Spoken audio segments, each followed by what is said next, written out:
Structure of sodium chloride, structure of sodium chloride के बारे में बात करने जा रहे हैं कि sodium atom have 11 electron while chlorine atom have 17 electron. ठीक है ना। क्या है कि हमारा जो सोडियम एटम होता है ना, सोडियम एटम में कितने इलेक्ट्रॉन होते हैं? 11।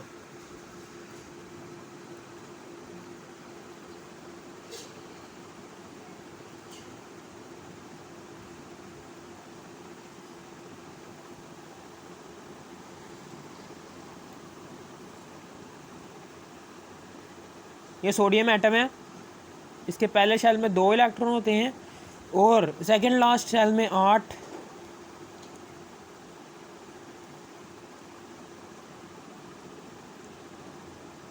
और लास्ट वाले शेल में 1 इलेक्ट्रॉन होता है। 2, 8, 9, 10 और 11 इलेक्ट्रॉन होते हैं। सोडियम एटम में 11 इलेक्ट्रॉन होते हैं। ये सोडियम एटम है, सोडियम एटम में कितने इलेक्ट्रॉन है? 11 इलेक्ट्रॉन है। ठीक है ना। कितने इलेक्ट्रॉन है? 11। और जबकि इसके मुखालिफ जो सा क्लोरीन है उसमें 17 इलेक्ट्रॉन होते हैं। क्लोरीन में 17 इलेक्ट्रॉन होते हैं। ठीक है। अब उसके बाद आगे आगे की तरफ जाने जा रही है जो सा है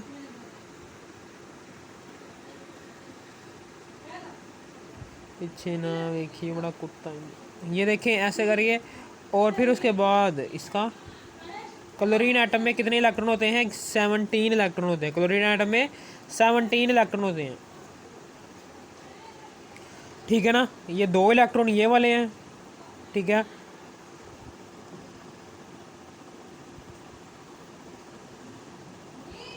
आठ, ये 8, 9, 10, फिर उसके बाद 17 इलेक्ट्रॉन इधर, 1, 2, 3, 4, 5, 6 और एक इधर होता है 7।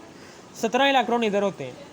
ठीक है ना। अब हम क्या करेंगे, सोडियम एटम जो सा होगा इसने भी स्टेबल होना है, क्लोरीन एटम ने भी स्टेबल होना है। सोडियम एटम क्या करेगा, यहाँ से एक इलेक्ट्रॉन निकालेगा। ये इलेक्ट्रॉन जो सा खाली शेल में है, इस इलेक्ट्रॉन को यहाँ से निकालेगा। और ये इलेक्ट्रॉन क्या करेगा, जब जैसे ये इलेक्ट्रॉन गायब होगा तो ये शेल भी, ये जो सा सोडियम एटम का लास्ट शेल है वैलेंस शेल, ये भी डिसअपियर हो जाएगा अपनी जगह से। ठीक है ना। और यहाँ पर सोडियम के ऊपर चार्ज क्या आ जाएगा, सोडियम प्लस चार्ज आ जाएगा। ठीक है ना। क्योंकि इसने एक इलेक्ट्रॉन निकाल दिया। जैसे ये एक इलेक्ट्रॉन निकालेगा तो ये इलेक्ट्रॉन जो सा होगा ये इसके पास आएगा तो यहाँ पर आकर लग जाएगा। अब ये देखो, इसके भी शेल में, इसके भी बैलेंस शेल में 8 इलेक्ट्रॉन, 1, 2, 3, 4, 5, 6, 7, 8। ऑक्टेट रूल के मुताबिक ये सोडियम आयन ये वाला भी स्टेबल हो गया।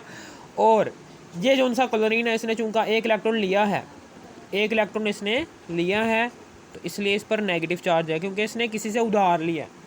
इसने एक इलेक्ट्रॉन किसी से उधार लिया, एक नेगेटिव काम किया, उस दूसरे वाले एटम को नुकसान पहुंचाया, उससे एक इलेक्ट्रॉन लिया है, एक नेगेटिव काम किया, इसलिए इसके ऊपर नेगेटिव। सोडियम के ऊपर पॉजिटिव चार्ज क्यों है, क्योंकि इसने किसी की मदद की, इसने पॉजिटिव काम किया। ठीक है ना। एक इलेक्ट्रॉन क्या किया, वैलेंस शेल में से बाहर निकला और ये लास्ट वाले शेल में आ गया। ठीक है ना।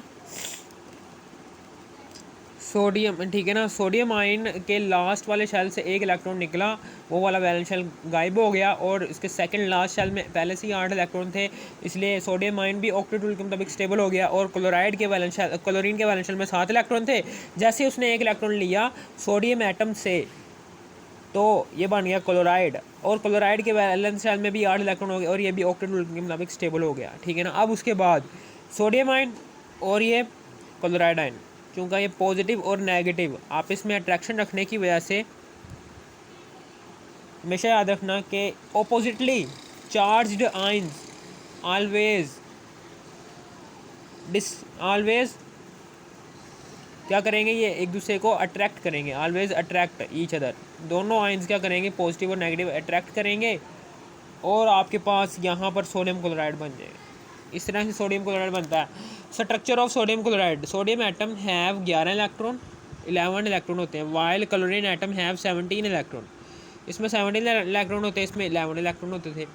वही वाली कहानी लिखी हुई है। During bond formation the sodium atom donate 1 electron to chlorine atom and form ionic bond. कौन सा बॉन्ड बन जाता है, आयनिक बॉन्ड बन जाता है, ये वाला आयनिक बॉन्ड। कि आयंस की वजह से बनने वाला जो सा बॉन्ड होता है उसे हम कहते हैं आयनिक बॉन्ड। ये सोडियम और क्लोरीन के दरमियान जो सा बॉन्ड है, ये बॉन्ड को हम आयनिक बॉन्ड कहेंगे, क्योंकि ये आयंस के मिलने से बनने वाला बॉन्ड है, इसलिए हम इसे आयनिक बॉन्ड कहेंगे, फॉर्म आयनिक बॉन्ड, ठीक है ना। और फिर उसके बाद sodium ion have smaller size. Sodium ion आपको पता है कि सोडियम आयन का स्मॉलर साइज़ है और क्लोराइड का बड़ा साइज़ है। Sodium ion have smaller size than chlorine ion. Chloride ion का साइज़ बड़ा है और सोडियम आयन का साइज़ छोटा है, बस। और फिर उसके बाद क्वांटिनेशन नंबर की बात, अब हम क्या करेंगे, सोडियम क्लोराइड का स्ट्रक्चर ड्रॉ करने जा रहे हैं। सोडियम क्लोराइड का स्ट्रक्चर ड्रॉ करने जा रहे हैं। सबसे पहले तो हम यहाँ पर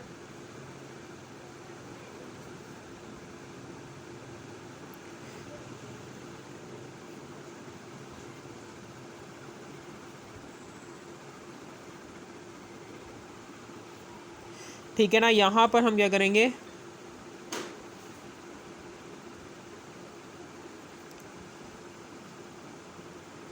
ठीक है,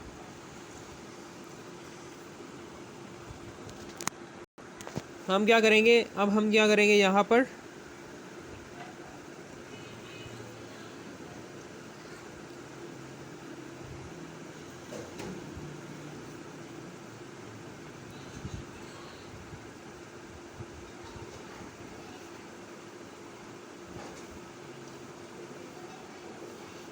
ठीक है ना, ऐसे करेंगे।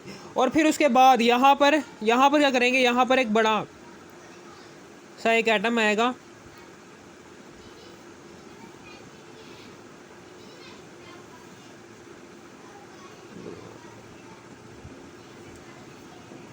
बड़ा सा एटम आएगा ऐसे करके, ठीक है ना। और फिर उसके बाद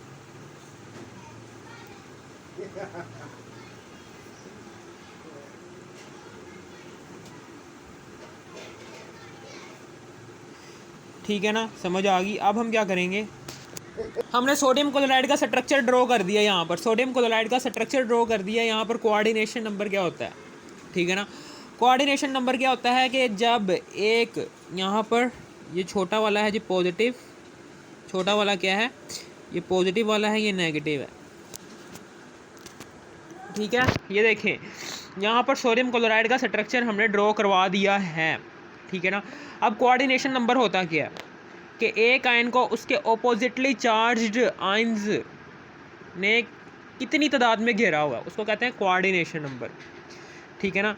अब हम यहाँ पर हमें पता है कि जो सा ये नेगेटिव वाला है, जो सा नेगेटिव वाला है ये है जी क्लोराइड आयन, और जो सा ये पॉजिटिव वाला है छोटा वाला, ये है जी सोडियम आयन।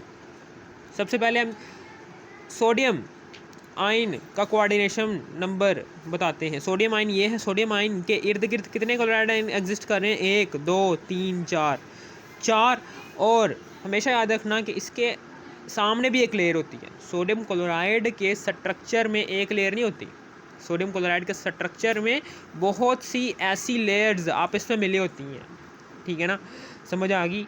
सोडियम क्लोराइड के सामने वाले लेयर में भी एक क्लोराइड आयन इसके बिल्कुल सामने भी एग्जिस्ट करता होगा, और सोडियम क्लोराइड के इस लेयर के पीछे वाले लेयर में भी एक क्लोराइड आयन इसके बिल्कुल पीछे, सोडियम आयन के बिल्कुल पीछे एक क्लोराइड आयन भी एग्जिस्ट करता होगा। यानी कि इस लेयर के सामने वाली और इस लेयर से पीछे वाली दोनों लेयर्स में इस वाले सोडियम आयन के सामने एक क्लोराइड आयन एग्जिस्ट करता होगा, एक इसके पीछे भी क्लोराइड आयन एग्जिस्ट करता होगा। यानी कि 1 2 3 4 5 6, यानी कि इसका मतलब क्या है कि सोडियम आयन का कोऑर्डिनेशन नंबर क्या है, 6 है। सोडियम आयन को उसके ऑपोजिटली चार्ज्ड आयन जो कि क्लोराइड आयन है, उसने सोडियम आयन को 6 की तादाद में घेरा हुआ है, ठीक है ना। 6 क्या है, coordination number of sodium ion, वही the coordination number of sodium ion is 6, ठीक है ना। फिर इसी तरीके से द कोऑर्डिनेशन अब क्लोराइड आयन की बात करने जा रहा हूँ कि क्लोराइड आयन जो सा होगा इसके इर्द गिर्द भी सोडियम आयन एग्जिस्ट करते हैं। ये क्लोराइड आयन है, इसके ये भी सोडियम आयन है, ये भी सोडियम आयन है, इसके ऊपर भी है, इसके नीचे भी है। और इस सोडियम क्लोराइड के इस लेयर के सामने वाले लेयर में एक सोडियम आयन एग्जिस्ट करता होगा, और इस सोडियम क्लोराइड के इस लेयर के पीछे वाले लेयर में भी एक सोडियम आयन एग्जिस्ट करता होगा। सोडियम आयन जो सा है वो इसके आगे वाले लेयर में भी एग्जिस्ट करता है, इसके पीछे वाले लेयर में भी एक सोडियम आयन एग्जिस्ट करता है, ठीक है ना। उन दोनों सोडियम आयन्स, एक लेयर सोडियम क्लोराइड की इस लेयर के बिल्कुल सामने वाली लेयर भी है जिसमें सोडियम आयन एग्जिस्ट करता होगा बिल्कुल इस क्लोराइड आयन के बिल्कुल सामने, और इस लेयर के बिल्कुल पीछे वाली लेयर में भी एक सोडियम आयन एग्जिस्ट करता होगा जो कि इस क्लोराइड आयन के बिल्कुल सामने लगा होगा। 1 2 3 4 5 6 इस तरीके से क्लोराइड आयन का कोऑर्डिनेशन नंबर क्या है? 6 है। The coordination number of chloride ion is 6। Each chlorine atom is surrounded, each chlorine atom जो सा है, each chloride atom, each chloride ion is surrounded by 6 sodium ion, ठीक है ना। इसी तरीके से each sodium ion is surrounded by each chloride, इसी तरीके से each sodium ion is surrounded by 6 chloride ion, ठीक है ना। फिर आगे the distance between similar atoms, यानी कि सिमिलर एटम्स के दरमियान डिस्टेंस कितना है ये देखें।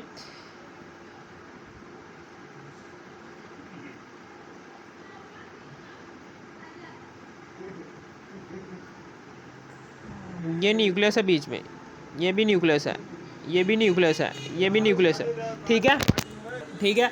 फिर उसके बाद क्या होगा यहाँ पर,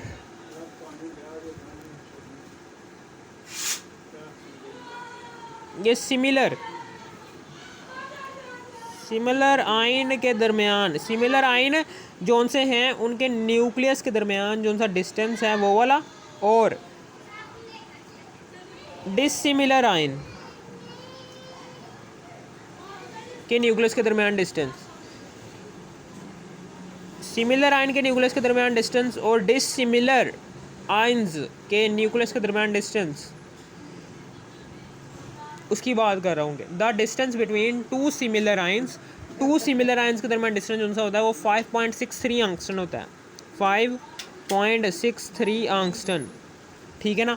और फिर उसके बाद इसी का बिल्कुल हाफ डिस्टेंस एग्जिस्ट करता है टू डिसिमिलर आयन्स के दरमियान, यानी कि 5.63 डिवाइडेड बाय 2 कर दो तो अब जो सा आंसर आएगा वो 2.815 एंगस्ट्रॉम आ जाएगा,